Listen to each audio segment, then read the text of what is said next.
हम पैसों को एक लक्ष्य के रूप में देखते हैं। पैसों को कुछ सामान खरीदने के रूप में देखते हैं। अमीर लोग पैसों को और अधिक पैसा बनाने का जरिया मानते हैं। साथ ही गरीब लोग सोचते हैं कि पैसों से लगाव, उनसे प्यार सभी बुराइयों का जड़ है। और अमीर लोग सोचते हैं पैसों की कमी सभी बुराइयों का जड़ है। ये विचार फाइनेंशियल एजुकेशन की कमी से आते हैं। थोड़ी सी फाइनेंशियल एजुकेशन से हम फ्रीडम, मनी, समय सबको खरीद सकते हैं। आपकी फाइनेंशियल एजुकेशन शुरू करने के लिए नंबर 1 बुक मैं रिकमेंड करूंगा, रिच डैड और पुअर डैड। मैं किसी को भी इसका रिकमेंडेशन करता हूँ। हाई स्कूल में इसे अनिवार्य कर दिया जाना चाहिए। मनी को बनाए रखना मनी कमाने से कठिन है। कितने रातों रात करोड़पति 2 या 3 साल में टूट जाते, खत्म हो जाते। वे नहीं जानते कि पैसा रखे कैसे जाता है। इस बुक में कियोसाकी ने 2 पिता, एक गरीब और एक अमीर, दोनों के बारे में चर्चा की है कि कैसे जीवन और स्वतंत्रता के बारे में दोनों अलग अलग विचार रखते हैं। इस समरी में खो जाने से पहले इस बुक का मेरा सबसे पसंदीदा पार्ट, जीवन जिम जाने जैसा है, सबसे दर्दनाक हिस्सा जाने का फैसला। एक बार जब आप इसे पा लेते हैं तो बाकी चीजें बाकी आसान हो जाता है। ऐसा कई दिन तक होता है कि जिम जाने से डर लगेगा, लेकिन जब आप वहां चले जाते हैं, आप गति में होते हो, तो एक अलग फील करते हैं, एक अलग खुशी महसूस करते हैं, उस इन्वायरमेंट को एंजॉय करते हैं।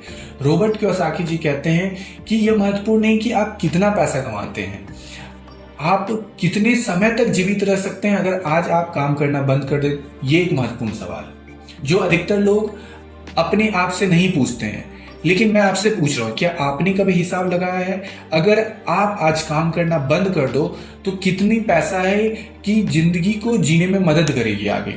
मतलब अगर आज आप काम करना बंद कर दे तो आप कितने महीने जीवित रह पाएंगे। मुझे पता है 99% लोग या उससे ज्यादा ही इस सवाल के जवाब को नहीं जानते होंगे और कभी इसका कैलकुलेट भी नहीं करते हों। लेकिन रॉबर्ट कियोसाकी का कहना है कि अगर आपको अमीर बनना है तो आपको इसकी कैलकुलेट करनी चाहिए। एक मोटा मोटी अनुमान होना चाहिए, क्योंकि याद रखिए पैसा समय से नापा जाता है और यह एक रहस्य है जो अधिकतर लोग नहीं समझते हैं और अमीर नहीं बन पा रहे। अधिकतर लोग मनी क्रिएशन पर ध्यान नहीं देते। तो आज मैं रॉबर्ट कियोसाकी की book rich dad poor dad से, मेरा सबसे पसंदीदा बुकों में से एक, मेरी पहली पुस्तक जिसे मैंने पूरा पढ़ा था, मैं आपको अद्भुत सबक सिखाने जा रहा हूं जो आपको मनी, पैसे को बनाने में मदद करेगा। 1876 में अलेक्जेंडर ग्राहम बेल ने टेलीफोन का पेटेंट कराया। उस समय उन्होंने अत्यधिक मांग के कारण समस्या का सामना करना पड़ रहा था। लोग टेलीफोन की मांग कर रहे थे, लेकिन उनके पास पर्याप्त आपूर्ति नहीं थी। बेचने के लिए टेलीफोन नहीं थे, इसलिए वह विलियम आर्टर्न के पास गया, जो उस समय की सबसे बड़ी कंपनी के अध्यक्ष थे, वेस्टर्न यूनियन। ग्राहम बेल ने उन्हें एक दिलचस्प ऑफर दिया। वह अपना पेटेंट बेचने के लिए तैयार थे सिर्फ $1 लाख में, जिससे ग्राहम बेल ने एक मल्टी बिलियन डॉलर की कंपनी AT&T बनाई। विलियम के लिए यह पेटेंट ना खरीदना एक बड़ी भूल थी। आप कह सकते हैं यह जीवन की उनकी सबसे बड़ी गलती थी। ऐसा क्यों? 2 कारण जिससे हम भी आगे नहीं बढ़ पाते हैं। वो क्या है? डर, शंका, डाउट। यह सबके साथ होता है। स्कूल कॉलेज में जब टीचर पूछते थे कोई सवाल तो वो हमें पता होता था, लेकिन डर और डाउट की वजह से हम अपना हाथ कभी नहीं उठाते थे। और जो स्टूडेंट हाथ उठा देता था, जवाब देता था, उसकी वाहवाही होती थी, उसको प्रशंसा मिलती थी। फिर हम सोचते हैं, ओ शिट यार, आज काश मैं हाथ उठाता और जवाब देता। तो हमारी सबसे बड़ी समस्या है, हमें पता होना चाहिए कि हमारे आंतरिक शक्ति को कैसे परिवर्तित करें। हमें पता होना चाहिए कि हम अपनी शक्ति का लाभ कैसे उठा सकते हैं, वरना हमारे ज्ञान, हमारे नॉलेज का कोई महत्व नहीं है, कोई इंपॉर्टेंट नहीं है। याद रखिए, यह एक बहुत ही महत्वपूर्ण रेखा है। अक्सर रियल वर्ल्ड में स्मार्ट नहीं जो आगे बढ़ता है, बोल्ड। ज्यादातर लोग अपने पैसों को लेकर असुरक्षित है। ज्यादातर लोग अपने जीवन को लेकर असुरक्षित हैं, जोखिम लेने से डरते हैं और डर उन्हें बहुत बड़ा करने नहीं देता है। तो इस बुक का पहला पार्ट मैं कहना चाहूंगा, थोड़ा साहसी बनो, एक साहस व्यक्ति बनो। ऐसा नहीं है कि आप कोई जोखिम उठाते हैं, करना सीखे, कैलकुलेटिव रिस्क ले। एक सोच को समझकर, जिसे फाइनेंशियल एजुकेशन, फाइनेंशियल लिटरेसी कहा जाता है, जिस पे रॉबर्ट कियोसाकी बहुत ध्यान केंद्रित करते हैं। फाइनेंशियल एजुकेशन क्यों इंपॉर्टेंट, इसे समझना क्यों जरूरी है अगर आपको अमीर बनना है। क्योंकि देखिए, 1923 में एज वाटर बीच ने होटल में नेताओं और बिजनेसमैन का एक ग्रुप आया, जिसमें मीटिंग की थी। कई अमीर लोगों के नाम कुछ इस तरह से थे: चार्ल्स श्वाब जो स्टील कंपनी के हेड थे, सैमुअल इंसूल जो यूटिलिटीज के अध्यक्ष थे, हार्वर्ड हॉब्सन जो सबसे बड़ी गैस कंपनी के मालिक थे, और कई महान लोग आए थे। वे सभी संप्रांत के लोग, उनमें से कई दिवालिया हो गए। यह 1929 के मार्केट क्रैश के कारण हुआ। अब मार्केट में उतार चढ़ाव के कारण, लेकिन एक अधिक स्पष्ट और बेवकूफी भरा कारण, जो कि फाइनेंशियल एजुकेशन को दर्शाता है, फाइनेंशियल लिटरेचर और इलिटरेचर के बीच के डिफरेंट को बताता है। आपने देखा होगा कि कुछ सेलिब्रिटी बनते हैं, फेमस होते हैं, पैसे कमाते हैं, लेकिन फिर बाद में फिर गरीब हो जाते हैं। कई बार करोड़पति लोग, कौन बनेगा करोड़पति में पैसा कमाते हैं, फिर वो उनका खत्म हो जाता है। कभी कभी एथलीट प्लेयर्स लोग के पास बहुत पैसा होता है, लेकिन समय के साथ वो भी खत्म हो जाता है, बाद में फिर गरीब हो जाते हैं। वे अपनी फाइनेंशियल एजुकेशन पे ध्यान नहीं देते हैं, फाइनेंस रूप से स्मार्ट बने। इसलिए यह इंपॉर्टेंट है कि आप फाइनेंशियल लिटरेट रहें, ताकि आने वाले दिन में जब आप अधिक पैसा कमाएंगे तो उसका सही उपयोग कर पाए, अमीर बनकर पैसे बना सके। फाइनेंशियल एजुकेशन के लिए 3 चीजें जो बेहद सरल है। सबसे पहला आपका इनकम सोर्स, दूसरा बैलेंस शीट, तीसरा कैश फ्लो। अब इनकम सोर्स क्या है कि आपने कितना कमाया और किस किस जरिए से आप पैसा कमा रहे हैं, ये आपका इनकम सोर्स हो जाता है। और उसके बाद उसे कहाँ पे कर रहे हैं, बैलेंस शीट में कहाँ कहाँ पे कर रहे, किराया है, बिल है, कहाँ कहाँ उसको दे रहे हैं। तो ये हो गया आपका बैलेंस शीट में कैसा होता है। कैश फ्लो मीन्स कितना हर एक मंथ में, मंथ ऑन मंथ अपनी संपत्तियां या फिर किनको किनको लेना है, देना है। अगर सरल शब्दों में बोलो तो संपत्ति वह चीज है जो आपकी जेब में पैसा डालती है, जैसा घर जो आपको किराए की आय देती है, कोई कार जो आपको आय देती है, कोई भी यूट्यूब चैनल या कोई भी सोशल मीडिया पेज, ये सभी चीजें संपत्ति है। दूसरी ओर लायबिलिटीज क्या है, शायद आपके पास एक कार है जिसे आप चलाते हैं, इसकी सर्विसिंग, बिल, EMI, ये सारा कुछ, ये सभी क्या है, लायबिलिटीज है। फिर आती है कैश फ्लो। आपको इस बात पे ध्यान देना होगा, रॉबर्ट कियोसाकी इस बात पे ध्यान देते हैं, कैश फ्लो पूरे खेल को बदल देता है। उनके खर्चे बैलेंस शीट के हिसाब से उनकी आमदनी आमतौर पे खर्चे से कम होती है, संपत्ति नहीं है। इस वजह से वो हमेशा सर्वाइवल मोड पर रहते हैं। पैसा आता है और खत्म हो जाता है, आता है मध्यम वर्ग के लोगों पर। मध्यम वर्ग के लोग जो मिडिल क्लास होते हैं, लोगों के बारे में अच्छी बात यह है कि थोड़ा अच्छा पैसा कमाते हैं, लेकिन फिर अमीर लोग हमेशा संपत्ति पे ध्यान केंद्रित करते हैं, और ऐसा करना बहुत आवश्यक है। 1974 में मैकडॉनल्ड को प्रसिद्ध बनाने वाले रे क्रॉक को टेक्सास विश्वविद्यालय में आमंत्रित किया गया था। वहां सभी छात्र MBA की पढ़ाई कर रहे थे। सत्र काफी शक्तिशाली था। रे क्रॉक एक शक्तिशाली, एक बहुत ही लाजवाब भाषण दिए, सभी छात्र इंप्रेस हो गए।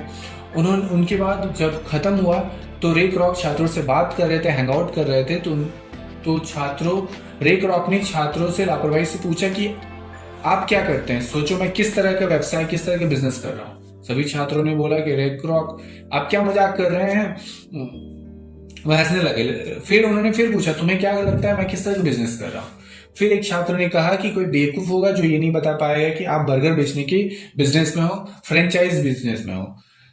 फिर रे ने कहा यह एकदम गलत है, बिल्कुल भी सही नहीं है, दरअसल मैं रियल एस्टेट के बिजनेस में हूँ। हमारा व्यवसाय केवल बर्गर बेचने पर नहीं है, जबकि हमारा ध्यान फ्रेंचाइजी देकर शीर्ष जो टॉप मोस्ट जितने भी लैंड है उसको हासिल करने पे है, उसको पाने के लिए। सच उन्होंने छात्रों को एक दिलचस्प चीज शेयर किया।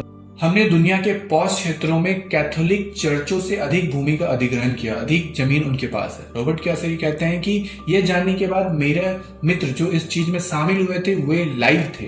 कार धोने का व्यवसाय शुरू किया, और कार धोने के व्यवसाय में वह अपना जो अचल संपत्ति पे ध्यान केंद्रित करता है उसने बहुत कमाया। यह आपका सबक है, आपको अपनी संपत्ति प्राप्त करने पर ध्यान केंद्रित होना चाहिए। कभी कभी रॉबर्ट कियोसाकी लोगों से पूछते हैं कि आप किस व्यवसाय में। कई बार लोग कहते हैं मैं बैंकिंग में, मैं बैंक में काम करता हूँ, मैं यह और वह करता हूँ। फिर रॉबर्ट कियोसाकी उनसे पूछते हैं क्या आप उस बैंक या जमीन के मालिक हैं, तो कहते नहीं, हम सिर्फ वहां काम करते हैं। कभी कभी लोग अपने काम को व्यवसाय से भ्रमित करते हैं। आपको व्यवसाय वहां होना चाहिए जहां आप चीजों को मालिक हो, जहां आप कुछ ऐसा बना रहे हैं जो आपको पैसा बनाने में मदद कर रहा है। याद रखें कि आप कोई भी नौकरी करते हैं, आप किसी भी क्षेत्र में नौकरी करके पैसा कमा सकते हैं, लेकिन इसके साथ अपने काम से काम रखो। आपको अपने व्यापार पे ध्यान देना चाहिए जहां आपकी संपत्ति बनने पे ध्यान दे सकते हैं। साथ ही यह भी याद रखें कि सीखने के लिए काम करें, सिर्फ पैसे के लिए नहीं। इस सबक को सिखाने के लिए एक उदाहरण, एक बार रॉबर्ट कियोसाकी सिंगापुर के कार्यक्रम में गए। समाचार पत्र के लिए इंटरव्यू था। इंटरव्यू लेने के बाद वो जो युवती उनके पास आई, इंटरव्यू काफी अच्छा रहा और इंटरव्यू के बाद उस लेडीज ने उनसे पूछा, मुझे भी चाहिए आपकी तरह सबसे अधिक बिकने वाला लेखक बनना। रॉबर्ट कियोसाकी ने इस बारे में पहले से ही जानते थे कि वो अच्छा लिखती है, क्योंकि उन्होंने उनके पहले भी आर्टिकल्स पढ़ चुके थे। तो रॉबर्ट कियोसाकी ने उनसे पूछा कि आप इतना अच्छा लिखते हैं तो आप इसे पूरे समय क्यों नहीं देते। उसके जवाब में महिला ने कहा, हाँ मैं बुक लिखती हूँ, आर्टिकल्स लिखती हूँ, बट इसे कोई खरीदता नहीं है। तो मैं अभी समाचार पत्र फर्म में काम कर रही हूँ और अपने बिल का भुगतान समय पर कर रही हूँ। क्या आपके पास मेरे लिए कोई सुझाव है? रॉबर्ट कियोसाकी ने तुरंत कहा, हाँ मेरे पास है। उन्होंने कहा, मेरा एक दोस्त है जो सेल्स सिखाता है, तुम्हें उसके साथ उसके पास जाना चाहिए, उसे सीखना चाहिए। जब उसने ये सुना तो तुरंत गुस्सा हो गया। वो बोली कि आप क्या कह रहे हैं, आप मुझे फिर से स्कूल जानी चीज़ों को सीखने के लिए कर रहे हैं। मैंने इसमें मास्टर किया, मैंने इंग्लिश ऑनर्स किया है, मैं एक पेशेवर हूँ, मैं एक प्रोफेशनल हूँ, मुझे सेल्समैन से नफरत है, मुझे सेल्स पसंद नहीं है। रॉबर्ट कियोसाकी ने उसे बहुत ध्यान से सुना और उनके पास संपत्ति भी नहीं थी। वो अपने पूरा पैसा जरूरतों और अपने लायबिलिटीज में खर्च करते थे, जैसे घर खरीदना, लोन, क्रेडिट कार्ड, बिल भरना, ये सारी चीज। और फिर अंत में अमीर लोग आते हैं। आप जानते हैं अमीर लोग क्या करते हैं? जब भी वे पैसे कमाते हैं वे पहले संपत्ति खरीदते हैं, पहले एसेट्स खरीदते हैं, जैसे खरीदारी, स्टॉक्स, रियल एस्टेट्स। वे ऐसे संपत्तियों में निवेश करते हैं जिससे उनका आय हो, इनकम हो, फिर उन संपत्तियों से अधिक पैसा कमाते हैं और उस पैसे से वे देनदारियां, जितने भी लायबिलिटीज है उसको पे करते हैं, अपने बिल्स को पे करते हैं।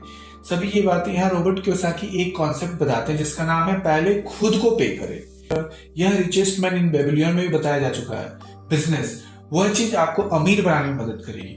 रॉबर्ट कियोसाकी एक और अवधारणा को बताते हैं जिसका नाम है अपने काम से काम रखो, mind your own business. Robert Kiyosaki कहते हैं ज्यादातर लोग अमीर नहीं बन पाते क्योंकि वो हमेशा लायबिलिटीज पे ध्यान देते हैं। जब वो अटैची के साथ खड़े हुए रॉबर्ट कियोसाकी ने अपने बुक दिखाई और कहा, आपको वहां क्या लिखा हुआ दिखाई दे रहा है? लड़की ने कहा, rich dad poor dad. Book के सबसे ज्यादा बिकने वाले लेखक रॉबर्ट कियोसाकी। फिर रॉबर्ट कियोसाकी ने उनकी उंगली उठाई और एक शब्द, जो शब्द था सबसे अधिक बिकने वाला लेखक, द बेस्ट सेलिंग ऑथर, उन्होंने दिखाया, देखो मैं वह नहीं हूं सबसे अच्छा लेखक, मेरा राइटिंग स्टाइल इतना अच्छा नहीं है, बट मैं एक अच्छा सेल्समैन हूं। कोई फर्क नहीं पड़ता कि आपका राइटिंग कितना भी अच्छा है, लेकिन क्या फायदा जब इसे कोई खरीदता ही नहीं है।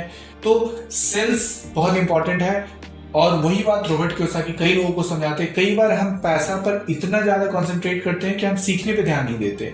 हमें समझ में नहीं आता कि आगे बढ़ने के लिए किन बातों पे। कई बार बहुत से लोग एडुकेटेड, इंटेलिजेंट, स्मार्ट होते हैं, लेकिन वो अपनी इस इंटेलिजेंस का लाभ नहीं उठा पाते। क्यों?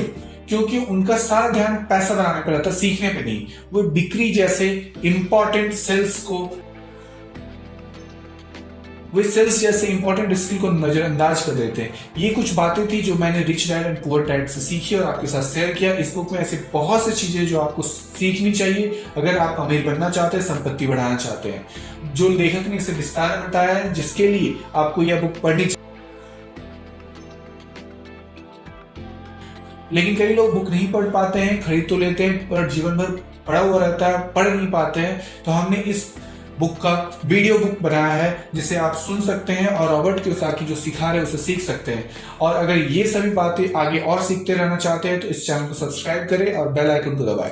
और उन सभी को बहुत बहुत धन्यवाद जो इस वीडियो को लाइक करके और कमेंट करते हैं, व्हाट्सएप में शेयर करते हैं। सभी दोस्तों के लिए करते रहिए, इसके लिए बहुत बहुत धन्यवाद। अभी के लिए इतना ही, लेकिन एंड स्क्रीन में जो वीडियो आया है, यूट्यूब को लगता है कि आपको यह भी वीडियो देखना चाहिए क्योंकि यूट्यूब एक AI है, काफी इंटेलिजेंट है, वो आपको सिफारिश कर रहा है। इसका मतलब है कि वो वीडियो आपको जरूर देखना चाहिए। जाइए और उस वीडियो को देखिए जिससे आपको बहुत कुछ सीखने को मिलेगा। तब तक के लिए अलविदा।